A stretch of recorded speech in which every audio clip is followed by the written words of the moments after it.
प्यारे व्यूअर्स, आप सभी का स्वागत है झलक लाइफस्टाइल ज्योतिष चैनल पर। आज से शिवप्रिय भोलेनाथ, उनका प्रिय सावन माह शुरू हो गया। दोस्तों, कल गुरु पूर्णिमा थी। हमने गुरु पर्व की बात करी, गुरु पूजन की बात करी। आज का टॉपिक कि मंत्र जो है सिद्ध क्यों नहीं होता है।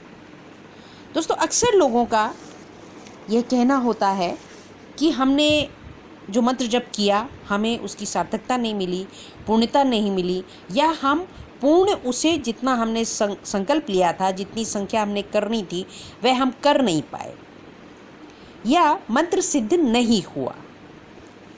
और जैसा कि गुरु मंत्र जो लोग की दीक्षा लेते हैं तो उसमें ऐसा होता है कि भाई गुरु मंत्र की अगर आप साधना करते हैं तो आपको कुछ चीज़ें प्राप्त होने लगती हैं, दिखने लगता है। तो उसमें बहुत सारे भक्तगण का कहना है कि हमारे साथ ऐसे कोई भी हमारे एक्सपीरियंसेस ऐसे नहीं हमें प्राप्त हुए। तो ऐसा क्यों होता है? दोस्तों, एक वीडियो में पहले भी मैंने बताया था कि किन लोगों को गुरु दीक्षा लेनी चाहिए। यह भी हमारी जिनको कि बहुत उससे लाभ होता है, यह भी हमारे एक ज्योतिष का विषय है और हमारी जो पत्री है, जन्म पत्रिका है, उस पर हम निर्भर भी करता है और उससे हम जांच भी करवा सकते हैं कि हमें गुरु मंत्र दीक्षा लेनी चाहिए और उससे कैसा लाभ होगा। तो दोस्तों, जैसे कि हमारा शरीर, मानव शरीर जो है वो 5 तत्वों का बना हुआ है, जिसको कि वायु, अग्नि, भूमि, जल और आकाश, हम 5 तत्व मानते हैं। जब मैंने 5 के ऊपर एक वीडियो बनाई थी तो उसमें भी हमने इस बारे में बात किया था। तो इंसान को जो है, ये जो शरीर है हमारा, इसको ये 5 वायु जो हैं, 5 तत्व जो हैं प्रभावित करते हैं। तो आगे हम वीडियो एक बनाऊंगी, मैं 3 के ऊपर भी बनाऊंगी, 3 के ऊपर भी बनाऊंगी कि 3 का क्या सिग्निफिकेंस है। आज हम बात करते हैं मंत्र जप की, और ये जो 5 तत्व हैं, इसी प्रकार से दोस्तों जो मंत्र होते हैं वे 5 तत्वों को धारण किए हुए होते हैं। और जिस इंसान की प्रकृति जैसी है उसको उसी प्रकार के मंत्र जप का लाभ होगा, या जो मंत्र जप जैसी उनकी अपनी प्रकृति है वैसा मंत्र जप वो करेंगे तो वो उनको जो है उसमें सिद्धता प्राप्त होगी। दोस्तों, ये अपने आप में एक गहन विषय है।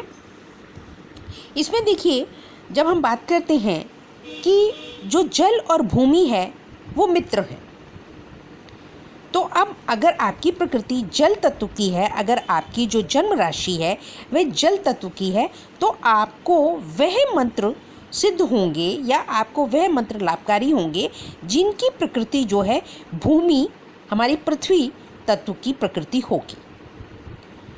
अगर आपकी राशि जो है वायु तत्वी है, और ये दोस्तों मैंने उसमें भी बताया था आपको, जब मैंने देवी यंत्रों की बात की थी तो उसमें मैंने 3-3 राशियाँ ली थी, और हर राशि जैसे कि 1, 5, 9, तो ये अग्नि तत्व प्रकार की राशियाँ हैं, एरीज, लियो एंड सेजिटेरियस। तो उनके लिए कौन सा यंत्र रहेगा? अगर जल तत्व वाली है 4, 8, 12, कर्क राशि, कैंसर, स्कॉर्पियो एंड पाइसिस, तो उसके लिए कौन सा यंत्र रहेगा? तो वही प्रिंसिपल दोस्तों यहाँ भी लागू होता है। अब मित्रता हम देखते हैं कि जैसे जल और भूमि की मित्रता, वायु और अग्नि की मित्रता, वायु और भूमि इसमें शत्रुता है।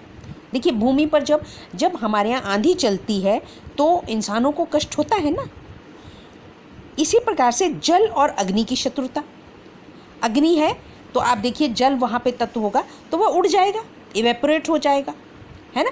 तो वहाँ पे उनकी शत्रुता है, वो मित्रता नहीं है, वो एक दूसरे का संरक्षण नहीं करते। जैसे कि हमारा दूध है, दूध जो है दोस्तों उसमें जल तत्व और दूध तत्व इस तरह से मिश्रित है कि वह एक दूसरे को प्रोटेक्ट करते हैं। जब दूध को उबाला जाता है, अग्नि पे उबाला जाता है, तो जल अलग नहीं हो जाता।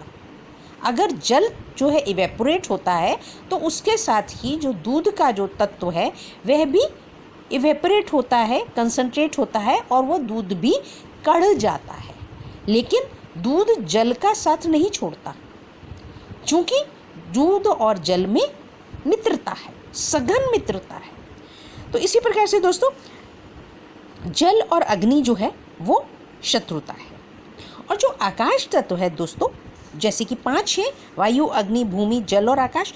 जो आकाश तत्व है, इस केस में आकाश तत्व सबके लिए सम है। मतलब आपकी अगर जो प्रकृति है, आपकी राशि है, वह अग्नि प्रकार की है, भूमि प्रकार की है, जल प्रकार की है, वायु प्रकार की है, तो आकाश तत्व जो रहेगा वो सबके लिए सम है। तो इस प्रकार से दोस्तों अगर आपकी ये चारों राशियाँ, चारों में से कोई भी है और तो आप आकाश प्रकार का जो मंत्र जप करते हैं तो वह आपको लाभकारी होगा।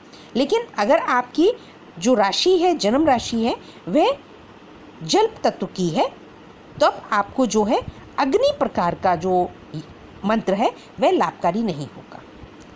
तो अब आप ये कहेंगे कि इसी प्रकार से जब भूमि है तो भूमि में जो है वायु तत्व का जो मंत्र जप होगा वह लाभकारी नहीं होगा, उसकी सिद्धता नहीं होगी। मतलब दोस्तों कहने की बात यह है कि पात्रता, जैसे कि कहा जाता है कि गुरु जो हैं वो अक्सर जो हैं अपने शिष्यों का इम्तिहान लेते हैं। वो देखते हैं कि क्या यह शिष्य जो है वह पात्र है।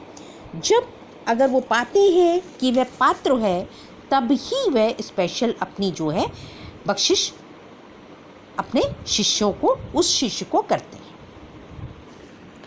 तो दोस्तों अब बात रही कि ये जो 5 प्रकार के अलग अलग प्रकार के जो मंत्र जप हैं, तो मैं एक एग्जांपल जैसे आपको बताती हूँ भी, नहीं तो बहुत लंबी वीडियो हो जाएगी। और चूंकि मैं आपसे डायरेक्ट भी मुखातिब नहीं हो पा रही हूँ, मैं ऑडियो ही ये वीडियो बना रही हूँ।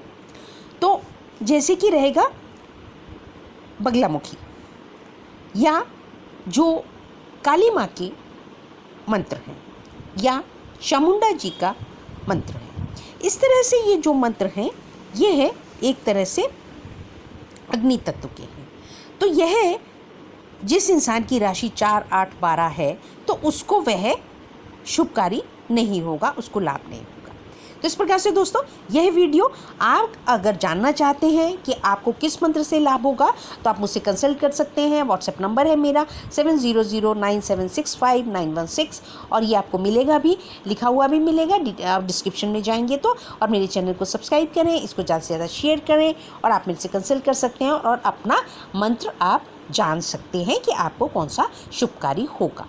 Thank you very much for watching, listening the video.